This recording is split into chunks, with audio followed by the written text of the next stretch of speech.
And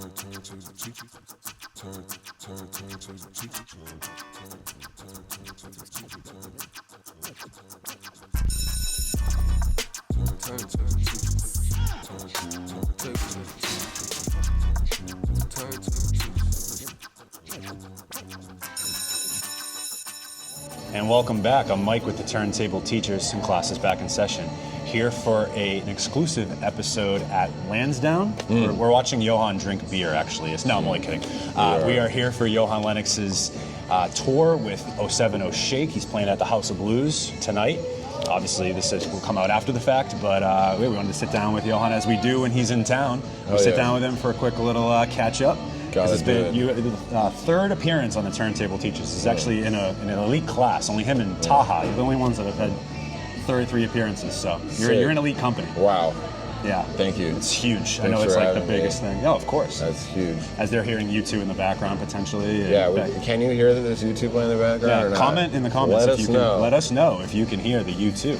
Yeah. Johan, you are back touring with the 070 Shake, which is so awesome, and you just had, about a year ago, you dropped your new album, I Guess We'll Find Out, which I kind of feel like was dropped a year too early. I feel like you kind of had your finger on the pulse, so to speak. Oh, yeah. You know, with that album. So that's kind of the first thing I want to talk to you about. Oh, that's interesting. What about it made you feel that way? Well, I feel like the last time we talked with What Do You Want to Be When You Grow Up, that album was a lot more, geared to a coming-of-age story, dealing with depression, anxiety, figuring out your place in the world. Yeah. This persona for this album felt as though it was somebody that is sort of accepted who they are and trying to now figure out the world around them and getting a little bit frustrated with what they're seeing and what they're witnessing. And I also felt like it was a lot more of a tighter listen, and the songs were, I thought, a lot more refined. Thank you. Still some great pop songs on there, but I feel like you just had so many more of those stripped back moments that I know in more orchestral moments that kind of what you were going for. And of course, just the apocalyptic sort of aesthetics you were going for with the visuals and all that. So talk to me about this project. If you like that, now I'm basically already starting to, I dropped a song just from the next thing. When Morning Comes? Yeah. Yep. So now? I'm already mentally there, I guess. But we can go back to, but I think, that you definitely got it. I think if you like the stripped back aspect of some of that last shit, then you're going to really like the next shit, because I think that's really kind of just doing a lot more with piano and vocals and stuff like that.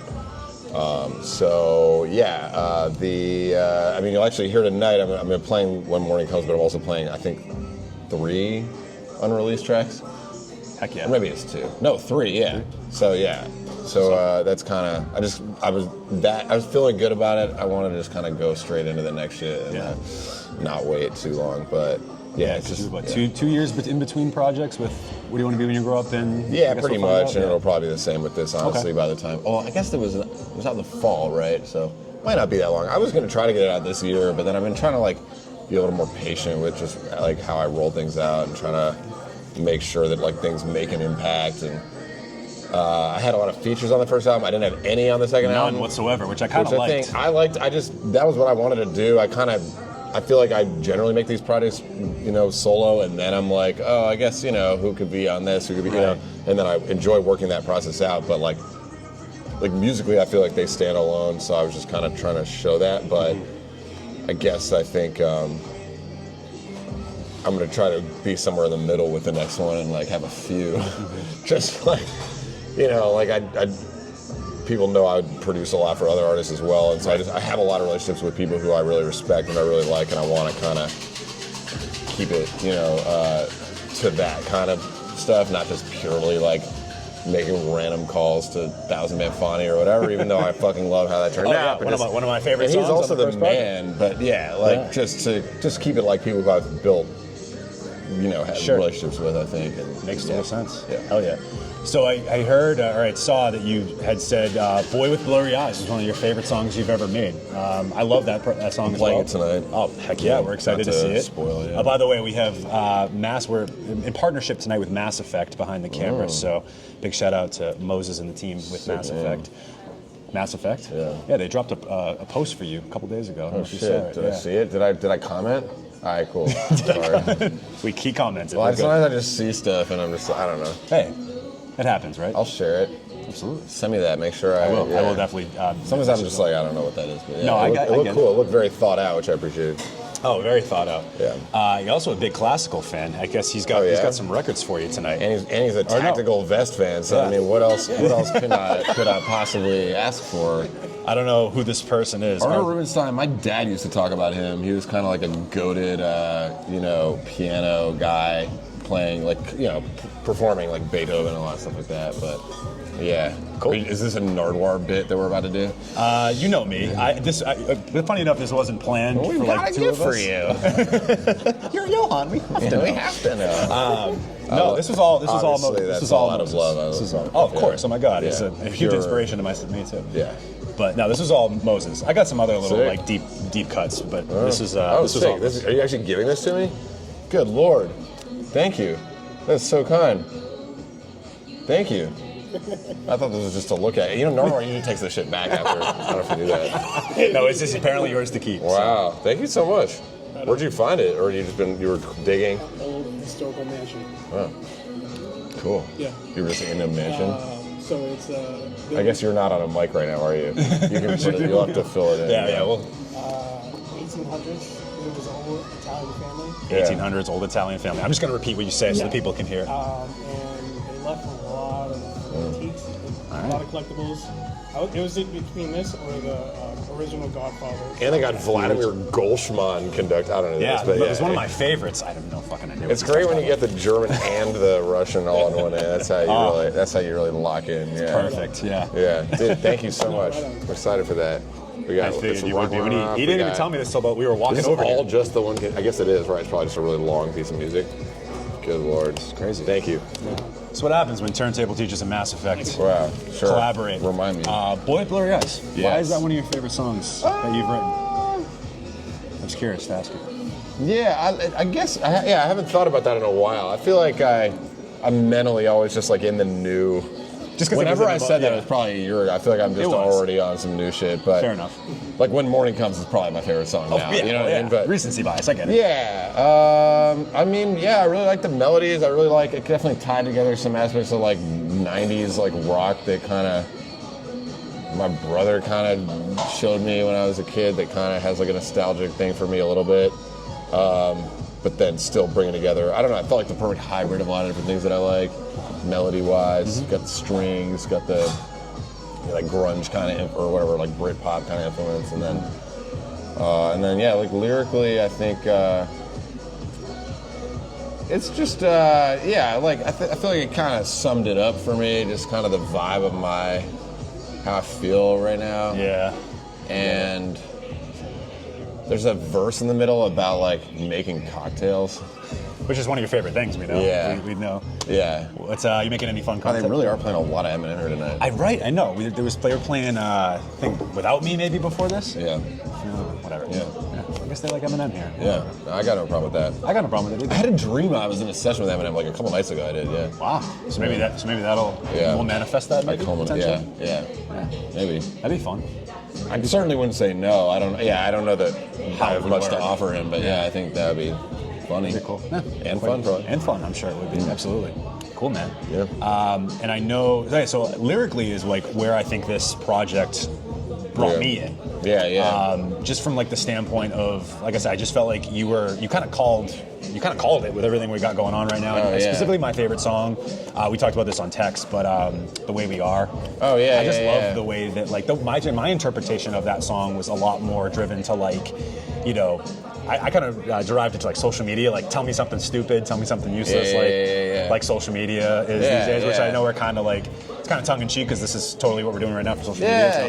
But like, I don't know, I just felt like, a lot of the things you were talking about, not only just on that song, but a lot of the songs was very reflective of this sort of end of the world thing. Are you still in that mindset? I'm for sure, yeah. I mean, I think it's always been like a metaphor. Like the first album is definitely just like, it's like, there's the aspect of like, how do you make long-term decisions about your life while the future seems uncertain.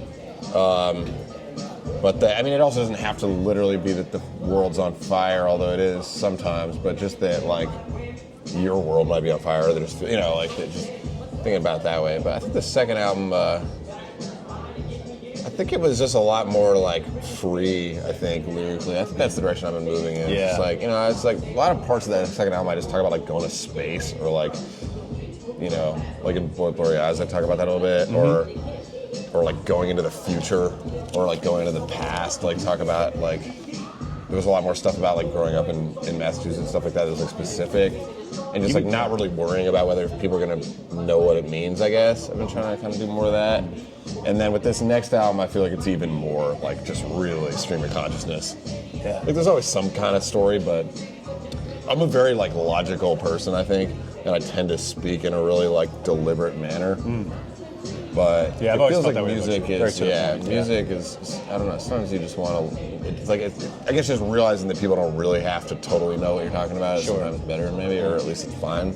So, yeah. Yeah, and then you had some like themes of like reincarnation even I picked Yeah, up on. yeah. Like that was pretty cool. Yeah. Just like if we're not doing it in this life, maybe we have the next life. Yeah, like, totally, yeah. I like that sort of. Yeah, just thinking like, yeah, because the first album was very like in the moment, very narrow, and I feel like having that second album be more like looking in the past, looking in the future, looking up, looking down, you know, like. Yeah, for sure. And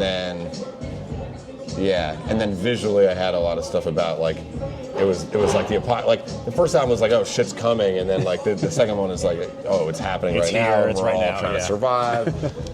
And then this third thing that I'm working on right now is just like very like post-apocalyptic, but I feel like in my life I'm trying to maybe start rethinking stuff a little bit and just kind of like approach things with a new lens a little bit. And so having that kind of like fresh start, I feel like the idea of like a post-apocalyptic experience that continues the other shit, but also just like clears the slate, and I'm just sort of like trying to just make the next thing as if I'm totally new to it, maybe. Yeah. Yeah, That and makes just start sense. from square I'm one. excited to hear it. How far along are you with this one? I thought it was done, and now I'm kind of going back and adding. It was going to be a short, like 7-song thing, and I think I'm going to go back and add a few more. Kind of keep having ideas, and I wanted to drop something before the tour, so I did that. But yeah, I love the song. The new song's so good. When Morning Comes, I love it. Thank you. I feel like it's almost what you picked up. We left off a bit with The Way We Are. In I a way. try to have it flow that way. Yeah. And a lot of my favorite, like Kanye was my favorite artist. Probably like his first 3 albums kind of formed like a set. Sure. That makes sense. Cudi kind of had that Cudi ultimately had it, with yeah. the man. Yeah, it's like a series, like just the idea that like it kind of plays as like a single. Kind of continues. And I like that. trilogies, yeah, and like in music, like symphonic music, you have like 3 movements that kind of, you know, sometimes 4, but you know, just yeah, the idea of like continuing the thought. Yeah. Cool. And so, like, as we sit here now, you're on tour with 070 Shake, and you were a very integral part of her latest project, which is out now as well. Petrichor, is that how you? Yeah, Petrichor. Yeah, Petrichor, nice. Yeah. And so I saw too that you guys composed like a ballet for the album. We did, yeah. That's crazy. Tell me about that. It was kind of like it was basically started out as like a listening party, as in just we were just gonna play the album, which is what pretty much everyone does when they put an album out. And then we kind of decided to, it's her idea for sure, but just to like have ballet dancers was kind of her first part of it, and then it was like, all right, well maybe we need like interludes and stuff, and kind of restructure the album a bit and just create this like larger work or whatever that could be experienced that way. But I wouldn't say we didn't write like an hour of new music. It was more just like little bits and stuff. But some of it is, I think some of it's maybe in the show we're touring right now. I can't even remember. A couple of them we're definitely doing in New York, which will, by the time this goes up, will have happened probably. But like we're doing a Brooklyn show that will reprise certain aspects of that ballet. So I think that, I think I see her doing more stuff like that. Ballet, I think of it as like part of the world that I came out of with classical music, and just tolerates really interesting expansive instrumental music. So she and I are also working on like an album of just more like fully classical shit with vocals on it eventually could be probably something that you would present in like more of a symphonic setting. Yeah, I was gonna say, like, is that something that she's also like? Is that something that you guys connected on early on, or is that like you rubbing off on her a little bit with your background of like? I don't think she got the idea from me. Like, I think she would have probably ended up going down that path anyway. But I feel like I just kind of help make it happen, and I bring a lot of ideas in once we're doing it. But like, I I think she's just always thought that way, and I gravitated towards her because of that. Like, I wanted to work with other people who are interested in see that vision, symphonic scale and instrumental music and stuff like that. And I feel like I've worked with a lot of different artists, but the ones that I'm most excited about are the ones who are like, who see me and are like more than just, oh, like I can sing and I can play piano and I can do the string arrangements for them, but also like, could we like plan a ballet together or a symphony together or like some shit at like the Sphere in Vegas or something like that. Yeah. Because I know that's always been your end goal of like. Yeah, I'm literally just anyone who wants to do shit like that with me, who has like good taste and is drawn to that. Like that's kind of where I'm trying to position myself. But it's like, I mean, obviously I just want to do it myself ultimately, but there's no reason not to do it with other people who also have similar. Oh, for sure. Yeah. Oh, for sure. Especially people of that status who, feel the same way about that style of music. And no, I just feel like you've given that to. I think you give yourself a little bit more credit because I feel like you have given that to a lot of artists in the mainstream of just those string arrangements that you've done, compositions and all that stuff. I feel like that's no for sure. I mean, I think that's definitely true, but I see it like a pretty big difference between like a song that has strings on it versus like an entirely new piece of art that is built around the idea of shit like that, and that's kind of where I want to end up. Like I think. It's like I like doing strings for artists, and it's like a fun way to just work on a lot of different projects and shit like that. But if I write a string arrangement for like a Selena Gomez song or something like that, it's like it's pretty contained as terms of like what it's going to accomplish for that. Sure, and that makes sense. I can do a really good job of it, hopefully, and she likes it and we have a great time. But like that's pretty different from like for me, like we're making a ballet, we're making a symphony, we're making a movie, or whatever, and so. That I think it has like a different purpose. Like the music has to do a lot of different things for that. Whereas in a pop song, it really just has to. It's like it pretty much has to do the thing you expect it to do. Yeah, exactly. That makes sense. And speaking of all this, this is a perfect segue because you conducted an orchestra in Thailand for A$AP Rocky. Yeah, I mean, saying that in a sentence is just crazy to me. Like, so talk to me a little bit about when you got the opportunity, when you heard the opportunity to do this, what your reaction was, and then tell me a little bit about like how that went. And I mean, his like management hit me up about just working with him, and then I went over to his studio and did a bunch of like live stream. I went to a session at his studio at midnight on like a Wednesday, which is like not insane, like pretty normal shit, but still kind of like if you've already had a full day and weren't planning on being a session midnight, I was all right, this is gonna be a lot. But they were like, well, you can do it next week or something. I was like, nah, let's just fucking do it. Like, you never know. So then I'm like, I feel like because then they were asking me, they were like, oh, well, make sure to like bring a lot of different instruments. And I'm like, well, I basically just play piano and I like write music for people who play other instruments. And I know how to work with them on it. But so I was like, all right, I should probably like pull up with like a string section.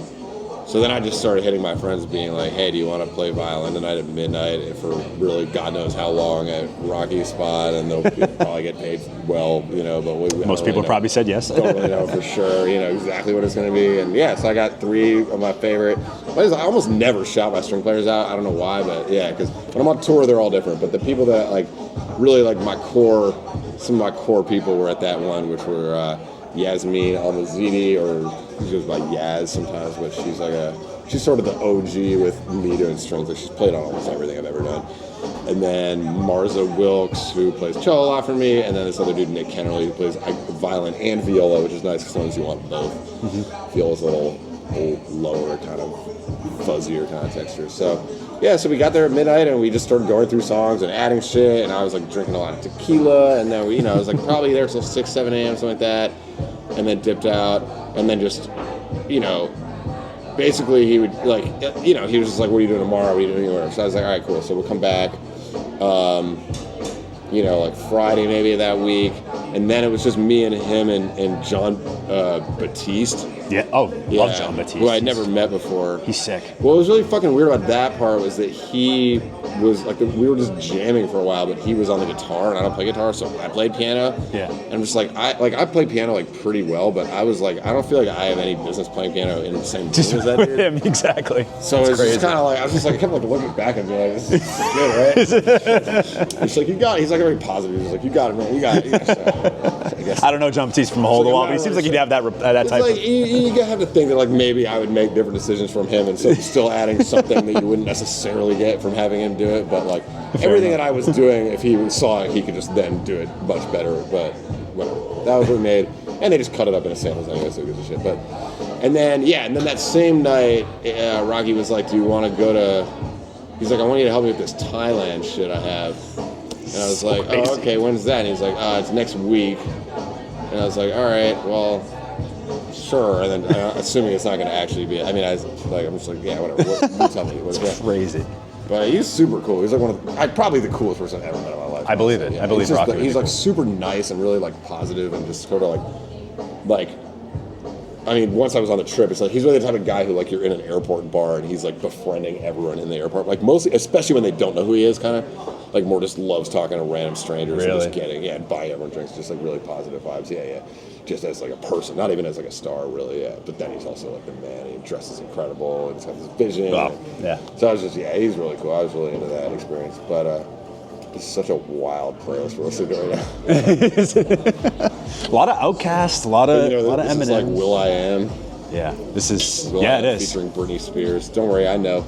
Well, yeah, I was about to say you're getting a little better. I was at knowing stuff. At knowing stuff, yeah, knowing pop music. Yeah, some of those videos are rough. Like they're like iconic songs, and you're like, I don't know, fucking the Dixie Chicks. Like you have no idea. Yeah, for sure. Yeah, no, I mean, yeah. So whatever. I guess you're talking about like posted a lot of videos about the fact that I mentioned like Exception's like 90s rock that was little bits of stuff, but almost entirely was unaware of the music that like any kind of recent or current pop music or hip hop or rap or any, or rock, any of that shit. It's almost like a bit at this point. When I was growing up, because I was just doing classical shit and I listened to a lot of like Broadway and shit like that, and this was really outside of that. So yeah, it's like to this day, like my girlfriend she'll be like, "Oh, remember this song?" And I'm just like, I've never heard this in my fucking life.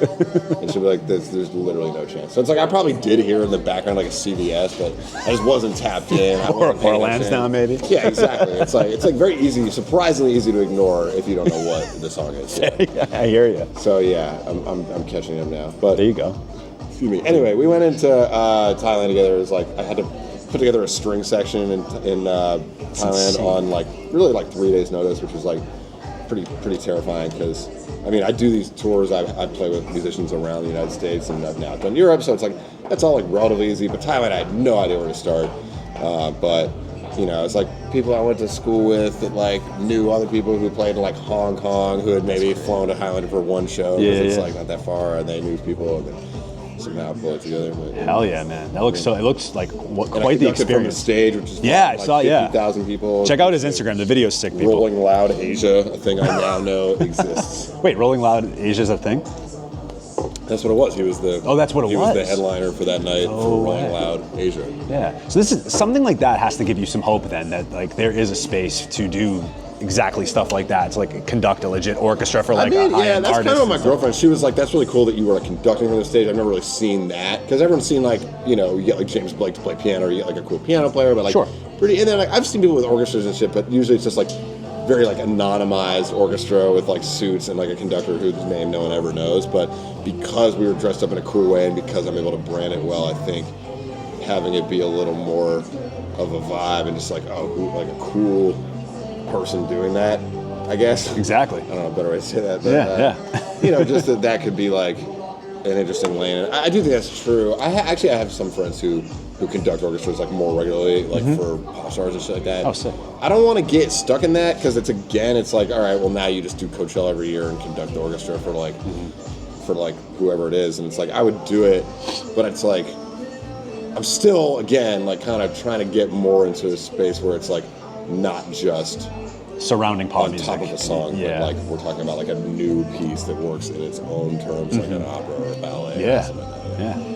Nah, super cool. That was cool. That's quite the experience. Yeah. Thanks for doing this sit down again. It's always great to catch up with you when you're back in town. Oh yeah. To do this. Do you have is any always final fun. questions? That was your... The last thing I wanted to mention, obviously, was not to get in ended on a downer, but of course the LA fires. I was glad. Crazy. I was glad to hear that you were okay. Yeah. Things, but obviously our hearts go out to anybody that was affected by that, whether you're in the music industry or not. I know a ton of people really. So I have a link that I'm going to leave in the description. I found that has a bunch of resources and places you can donate. donate. So if I probably should have said that at the beginning of this episode, but please make sure you hit that link. And obviously, all of Johan's links will be in the description. Thank you. I almost said comment section. I hear you. The description.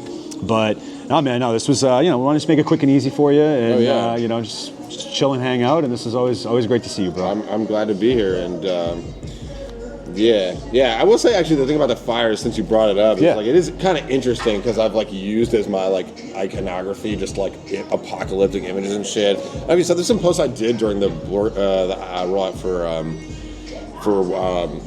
I guess We'll Find Out album that like were very like apocalyptic. And I agree. People that that's why I said you're like what are you, a magician or something? Commenting on that shit also. In a couple of instances being like, why would you, like as in bombings happening around the world, it's like it is true, and it's like that's something I'm really trying to wrestle. I don't know if you have ideas about this, but it's kind of like on the one hand, it's like I just feel like I want to comment on the shit that's happening, and it's like I guess I'm like slightly ahead of the curve in terms of like the skies are orange in my shit, and then like a year later they're orange in real life. It's like I don't know. I feel like kind of where I left it was like this video that I just dropped, When Morning Comes. That's like the post-apocalypse, and I kind of want to just like start over and try other shit after this. But it's like, at the other hand, it's like I feel like if your whole job is to kind of like comment on, reflect on the world, it's kind of weird to like look away when things get too real. I completely agree. Too soon is like such a fucking insane thing to say. I don't agree with that. I don't agree with that mentality because I think that is you said that is your job as an artist, is to like exactly that, comment on what and do it in a way that maybe regular everyday people can't, or that I could scream this into the ether and only my followers will hear it. But like if you have a platform, I think it's important to take some responsibility to that, especially if you care about the things that are going on in the world, as I know you do. So I think that it's a good thing, and I wouldn't necessarily look at it as in any sort of way negative, because I don't think you're also like you're not glorifying it, you're not making it seem like it's this this great thing. Maybe that would be I guess it's hard to tell, because like you obviously try to make music videos, you want to like look cool and shit too, but it's so you end up like wearing cool apocalyptic clothing, and it's just like then like a year later I was just wearing that shit to I don't know. It's a weird, I don't know. I guess you could look at time. it. It is a weird time. It almost makes me want to just go make like fucking like rainbows and like sunshine and bear, teddy bears and shit. And maybe that'd be the next album. I don't know. That might be the more interesting way to go. And then you're burying your head in the sand with all the problems in the world. And I just don't know if that's a good. I think there's a lane for that, and there's a space to escape. But there is a time I think you have to actually look at reality and what's going on and like be like, all right, this is what it is right now, and we need our artists, whether it be in the music space or any sort of art, movies, whatever it is, film, like it's a commentary on the times. That's just like what is kind of the point, I think. And then I think there's a relatability to that in a lot of ways. So I think it's important. But I appreciate what you're doing. I see the vision. I get it. I think a lot of other people do and too as well. So I wouldn't. I think there's no right way to do it, but fair enough. Well, Johan Lenox, everybody, as always. We love getting down with you. Enjoy the rest of your tour. Hell yeah. We're definitely on the lookout for some, videos and content, all that stuff coming from the tour. If this is coming out probably a couple weeks from the Boston one, but he'll be on tour for the next couple months, so definitely check out some dates, see if he's coming, him and 070 Shake are coming to a city near you. Get your tickets. I'm sure these guys would appreciate the support, and obviously you'll get a great show, so I don't have to sell it too hard, trust me. It's going to be a hell of a show, so as always, great to see you, brother. Yeah, dude, thanks. Pleasure. As always, I'm Mike. This is Johan Lenox with the Turntable Teachers, and class is officially dismissed.